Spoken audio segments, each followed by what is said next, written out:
ही शिक्षा हो रही है। स्कूल को बंद किया जा सकता है, पर ज्ञान और शिक्षा को बंद नहीं किया जा सकता।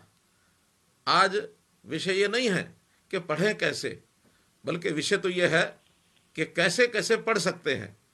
तकनीक से हमें कई माध्यम दिए हैं, तकनीक के कारण से हम जो पढ़ सकते हैं उसके ऊपर अपना पूरा ध्यान रहना चाहिए। समय की मांग है कि हम घर में रहें, स्कूल न जाएं।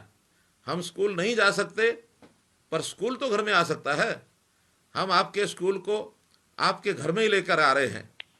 हमने जैसे पहले 3S का एक मंत्र दिया था, stay at home, social distancing, sanitise yourself. आज मैं अपने उस 3S मंत्र को बदल रहा हूं।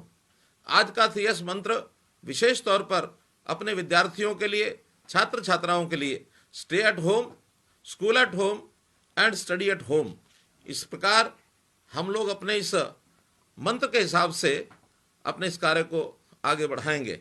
निश्चित रूप से हम लोग अपने इस काम को करते हुए आगे बढ़ने के लिए इन लॉकडाउन के दिनों का उपयोग करेंगे।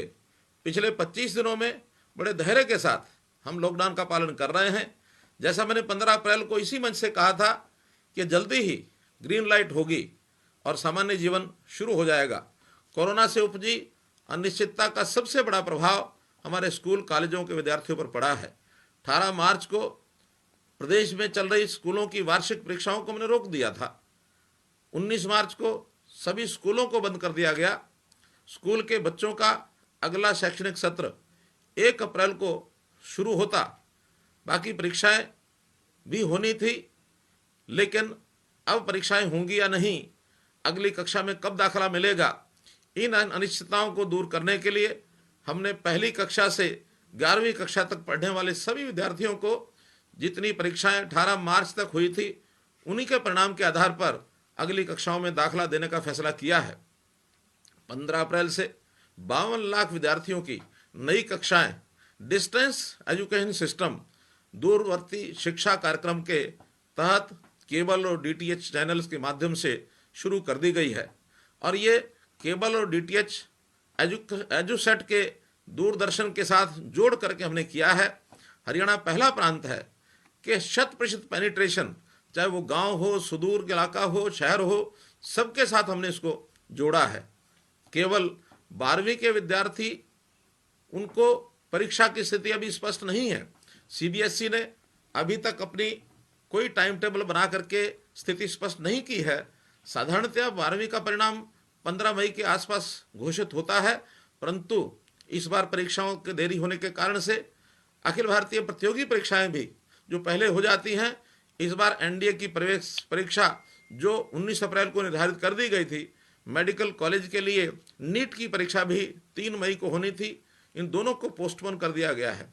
इसी तरह इंजीनियरिंग कॉलेज के लिए भी JEE अर्थात ज्वाइंट एंट्रेंस एग्जाम की 1 जनवरी में जो परीक्षा हो गई थी, उसका परिणाम भी 21 जनवरी को घोषित हो गया था। इसी परीक्षा का एक दूसरा अवसर भी दिया जाता है जो 13 अप्रैल से 17 अप्रैल तक होना था, जिसे कोरोना के चलते पोस्टपोन कर दिया गया।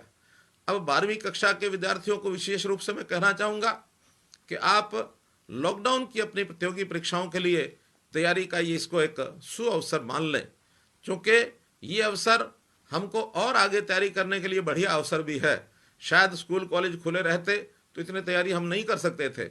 ये 2 महीने का जो ज़्यादा समय मिला है, इसमें भी हम डिस्टेंस लर्निंग के माध्यम से, केबल और DTH चैनल के माध्यम से दूरवर्ती शिक्षा कार्यक्रम जो शुरू किया गया है, उसका आप लाभ उठाएं। 10वीं और 12वीं, 10वीं 11वीं कक्षा के विषयों के जिन पाठों में आपको कोई कठिनाई है, उसे दूर करने के लिए JEE, नीट और NDA की परीक्षाएं जून जुलाई में हो तो उसका प्रदर्शन अच्छा हो सकता है। इस बीच मैं आपको विश्वास दिलाता हूं कि हरियाणा स्कूल शिक्षा बोर्ड की 12वीं में बचे हुए परीक्षा विषयों की परीक्षाएं जल्द से जल्दी लेकर परिणाम घोषित करने के सभी हम प्रयास करेंगे। इस पढ़ाई में हमारे बहुत से अध्यापक, लेक्चरार, चाहे वो स्कूल के हों चाहे कॉलेज के हों, बहुत प्रयत्न कर रहे हैं। मैं ऐसे ही आज कुछ लेक्चरार्स और टीचर्स, इनकी बातचीत भी आपके सामने मैं कराऊंगा।